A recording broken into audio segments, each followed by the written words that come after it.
നേർവേദി പ്രഭാഷണ പരമ്പരയിലേക്ക് ഏവർക്കും സ്വാഗതം. സുവിശേഷകൻ കുഞ്ഞുമോൻ തോട്ടപ്പള്ളി ഇപ്പോൾ നിങ്ങളുമായി ദൈവവചനം പങ്കുവെക്കുന്നു. ശ്രദ്ധിച്ചാലും.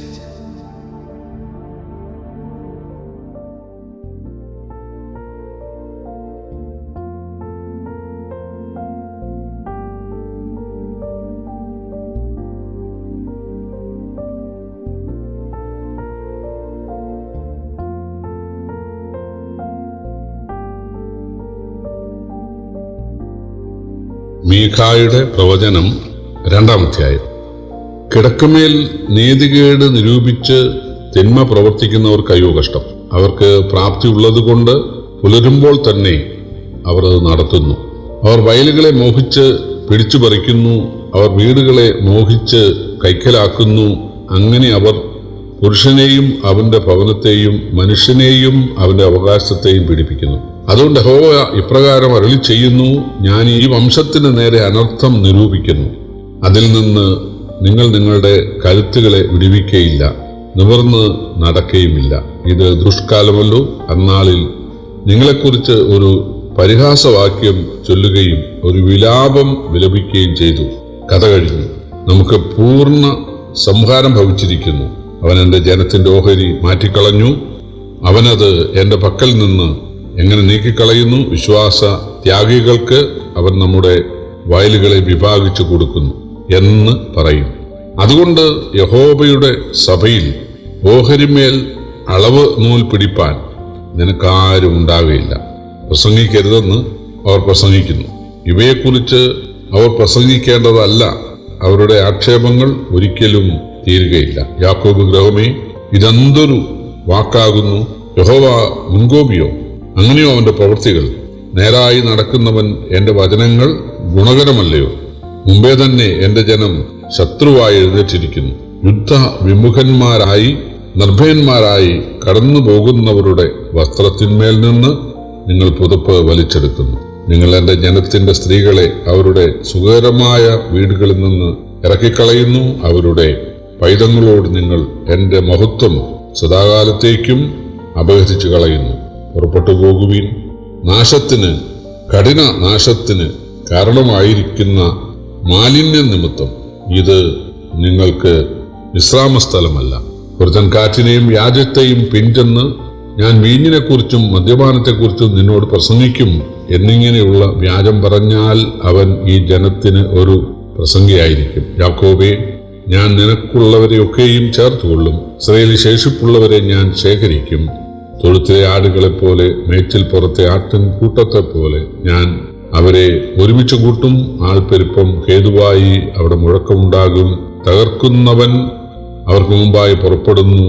അവൻ തകർത്ത് ഗോപുരത്തിങ്കൽ കൂടി കടക്കുകയും പുറപ്പെടുകയും ചെയ്യും. അവരുടെ രാജാവ് അവർക്ക് മുമ്പായും യഹോവ അവരുടെ തലയ്ക്കലും നടക്കും.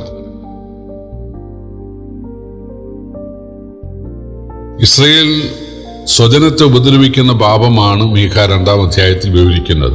അവർ കിടക്കയിൽ ദോഷം നിരൂപിക്കുകയും എളിയവരുടെ മേൽ രാവിലെ തന്നെ അത് നടപ്പിലാക്കുകയും ചെയ്യുന്നു. അവർ ബലഹീനരുടെ വസ്തുക്കളും വീടുകളും കൈക്കലാക്കുന്നു. അവരുടെ സ്ത്രീകളെയും കുഞ്ഞുങ്ങളെയും വഴിയാധാരമാക്കുന്നു. നിന്റെ സഹോദരൻ ദരിദ്രനോ കടക്കാരനോ ആയാൽ അവനെ ഉദ്ധരിക്കണം, വീണ്ടെടുക്കണം. നിന്നെപ്പോൾ നിന്റെ അയൽക്കാരനെ സ്നേഹിക്കണം എന്നൊക്കെയാണ് ബൈബിൾ പഠിപ്പിക്കുന്നത്. ഇതൊക്കെ വശമുള്ള ആളുകളാണ് ഒരേ വിശ്വാസവും പ്രാർത്ഥനയും ആചാരവും ഉള്ള യഹൂദരെ പീഡിപ്പിക്കുന്നത്. ദൈവം അളവുനൂൽ പിടിച്ച് അളന്ന് പുറത്താക്കുന്ന കാലം അടുത്തിരിക്കുന്നു എന്നാണ് മീഖ പ്രസംഗിക്കുവാൻ ദൈവം പറഞ്ഞത്. പക്ഷേ ഇസ്രായേൽ പറഞ്ഞ് നീ പ്രസംഗിക്കരുത് എന്നാണ്. ദരിദ്രരുടെ മേലുള്ള ധനവാന്മാരുടെ കുതിരകയറ്റം കണ്ടിട്ട് പ്രവാചകൻ മിണ്ടാതിരിക്കണം പോലും. പ്രവാചകൻ മിണ്ടാതിരുന്നാലും ദൈവം മിണ്ടാതിരിക്കുകയില്ല. ദൈവം അനാഥർക്കും വിധവമാർക്കും ന്യായപാലകനാണ്. അതുകൊണ്ട് നിങ്ങൾ ദൈവത്തിന്റെ വിശുദ്ധ ഭൂമി വിട്ട് പ്രവാസത്തിലേക്ക് പോകേണ്ടി വരുമെന്ന് ധൈര്യത്തോടെ പ്രസംഗിച്ച പ്രവാചകൻ അവസാന വാക്യങ്ങളിൽ അവർക്ക് വിടുതലിന്റെ പ്രത്യാശ നൽകുന്നുണ്ട്. പ്രവാസകാലത്തവർ മാനസാന്തരപ്പെടുന്നതിനാൽ അവരുടെ കുറ്റബോധവും അനുതാപവും ഏറ്റുപറച്ചിലും അംഗീകരിക്കുന്ന ദൈവം അവരെ മടക്കി വരുത്തി അവർക്ക് ഇടയനായിരിക്കും എന്ന് പറയുന്നത് പ്രവാസാനന്തര ഇസ്രായേല്യ ജീവിതം മാത്രമല്ല. 12-ാം വാക്യം പറയുന്നത് ഞാൻ തൊഴുത്തിലെ ആടുകളെപ്പോലെ മേച്ചിൽ പുറത്തെ ആട്ടിൻകൂട്ടത്തെ പോലെ ഞാൻ നിങ്ങളെ ഒരുമിച്ച് കൂട്ടുമെന്നുള്ളത് സഭയുടെ കാര്യമാണെന്ന് യേശു പറഞ്ഞു. യോഹന്നാന്റെ സുവിശേഷം 10:16 യേശു പറഞ്ഞു, ഒരിടയനും ഒരു തൊഴുത്തുമാകും. വിശ്വസിക്കുന്ന യഹൂദനും വിശ്വസിക്കുന്ന പുറജാതിയും ചേർന്നുള്ള സഭാ തൊഴുത്തിനെയാണ് ഇത് അർത്ഥമാക്കുന്നത്. എന്നാൽ അത് സഭയുടെ കാര്യം മാത്രമല്ല, ദൈവരാജ്യത്തിന്റെ വാഗ്ദാനം കൂടെയാണ്. യേശുവിനെ രക്ഷകനായി സ്വീകരിച്ച യഹൂദന്മാരും യേശുവിനെ രക്ഷകനായി സ്വീകരിച്ച പുറജാതികളും ഒരുമിച്ച് ദൈവരാജ്യം അനുഭവിക്കാനായിട്ടിടയായി തീരും. യെരൂശലേം ആസ്ഥാനമാക്കി കർത്താവ് ദൈവരാജ്യം സ്ഥാപിക്കുകയും താൻ രാജാവായി വാഴുകയും ചെയ്യുമ്പോൾ യേശുവിൻ്റെ ശിഷ്യന്മാരായ 12 പേരായിരിക്കും 12 സിംഹാസനങ്ങളിൽ ഇരുന്ന് ഇസ്രായേൽ ഗോത്രം 12നെയും ന്യായം വിധിക്കുന്നത്.